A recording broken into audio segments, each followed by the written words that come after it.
Are you visiting Berlin and you want to explore the city in a different way than with the standard hop-on, hop-off bus?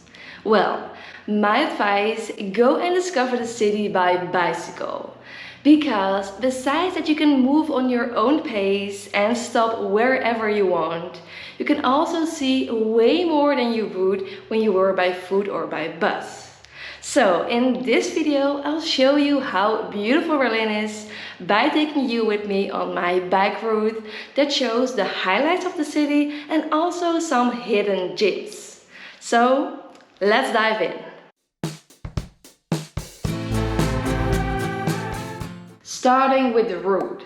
As you can see, the route I'm cycling covers all the highlights, and as you probably want to visit them, I recommend splitting this 35-kilometer route into 2 days, as this gives you plenty of time to visit all the hotspots. And so will I. So today I will explore the west part of Berlin, and I begin this nice route at my place at Schönhauser Allee, which is actually already a nice area in Prenzlauer Berg, which I recommend to visit. And not long after I left my place, I already arrived at the first highlight of this route, the Gedenkstätte Berliner Mauer, which can be translated as the Berlin Wall Memorial. And here at the Bernauer Straße, you find an outside exhibition as well as a visitor center where you can learn a lot about the history of the wall and how it affected many people's life. And as you can see from the map, this monument is pretty big, so there's a lot to see here. After wandering around at this interesting site, it's time to go to the next spot, which is the Heckescher Markt. I actually have no clue how to pronounce all these things, so sorry if it is completely wrong.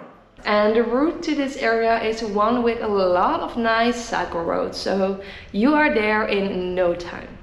And the Heckescher Markt is a shopping area with a lot of famous and smaller designer shops, with unusual and mostly quite expensive items. But there are also a lot of nice cafes and restaurants, like for example in the Heckescher Höfe. So it's definitely worth a visit. Passing Heckescher Markt, we cycle through the James Simon Park and the Monbijou Park, where we find at the end the open air theater Monbijou, where you can visit plays during the summer. Opposite from the theater, we find the Bode Museum, where they present beautiful Byzantine art, and only the building itself is already beautiful. And by arriving at the museum, we also enter Museum Island for the first time. But not for long, as we continue the ride to the library of the German Bundestag, which is a really cool modern building in contrast with the beautiful old buildings in Berlin. Like for example the Bundestag, which is an amazing building which you can also visit for free if you have registered in advance.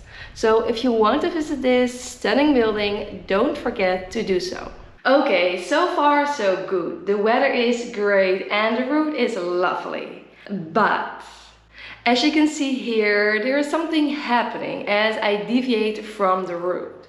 And the reason for that is because I filmed this video a couple days before the Berlin Marathon, which made that this area was not longer open for the public. So here I changed the route a bit, but not to the worse, because now we cross this path where there are several monuments to visit that will certainly enrich your understanding of Germany's history. Back on the bike, we're heading to the famous Brandenburger Tor.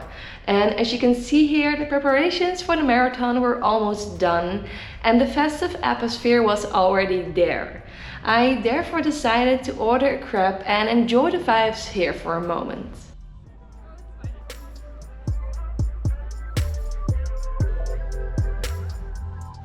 And after this short break, it was time to take a closer look at the Brandenburger Tor, which is Berlin's only surviving city gate.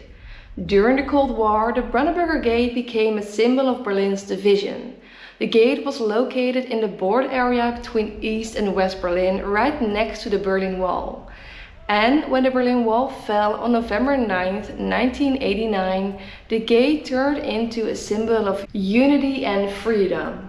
Okay, on to the next element of this route, which is the Tiergarten, which luckily wasn't completely closed off for visitors, which made that I decided to just enter it and wander around a bit in the park, which is huge, I must say. Like, I knew it was big, but I didn't realize that this park was so big.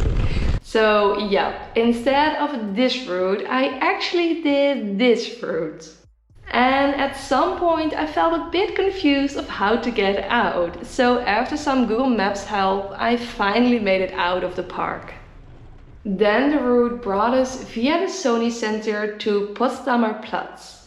And the latter is special because, as you can read at the monument, it is a square that reflects the transformation of the city.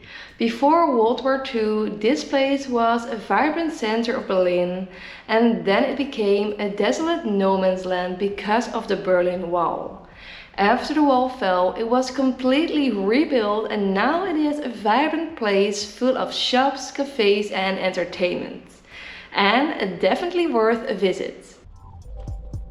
We continue the route, and besides these stunning buildings, we find Topographie des Terrors, which is a documentation center about the Nazi regime, and visiting this center is completely free and well worth it. On to the famous Checkpoint Charlie, which is very close to Topographie des Terrors. Checkpoint Charlie was one of 9 checkpoints during the time of divided Berlin, and it was the only checkpoint where anyone but West Germans could enter East Berlin by road. And yup, as you can see, it is pretty crowded here with tourists. So I would suggest, if you want to take a photo here, go early in the morning before all the big crowds arrive. But besides taking a photo by the actual checkpoint, there is much more you can do here. For example, visiting this small exhibition about the history of Checkpoint Charlie.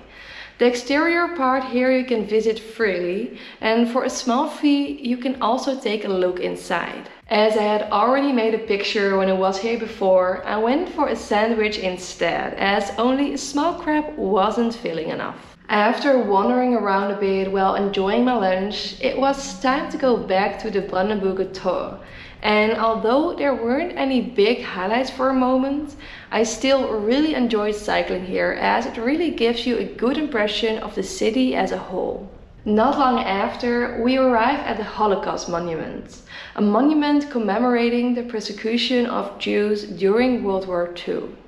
And what some people might not know is that below the monument there is an information center where the history of the Jewish people is told, and you can visit it for free. Okay, now on to the Brandenburger Tor, where we continue the route on the famous street Unter der Linde, which is a great street to cycle through in my opinion, because although it can be busy, the road is surrounded by beautiful buildings and cyclists have their own lane. So if you keep driving on the right, you can just cruise at your own pace and enjoy everything there is to see.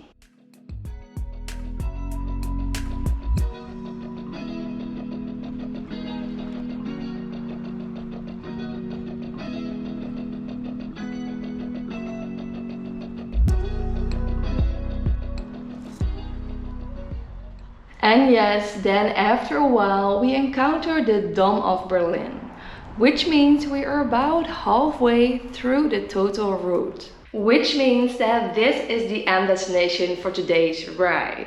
And not because I ran out of time or I was just not enjoying it anymore, no, it's because of that. Rain was coming. But besides that, as I already mentioned, although you could technically do this route in one day as it's only 35 kilometers, I would highly recommend doing it in 2 or perhaps even 3 days, as there is so much to do and so much to visit, and it's so nice to have all the time to stop whenever you want.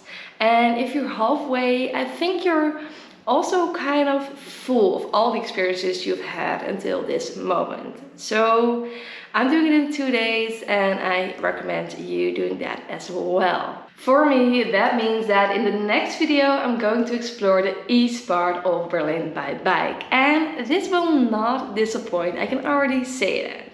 So if you're curious for part 2, stay tuned.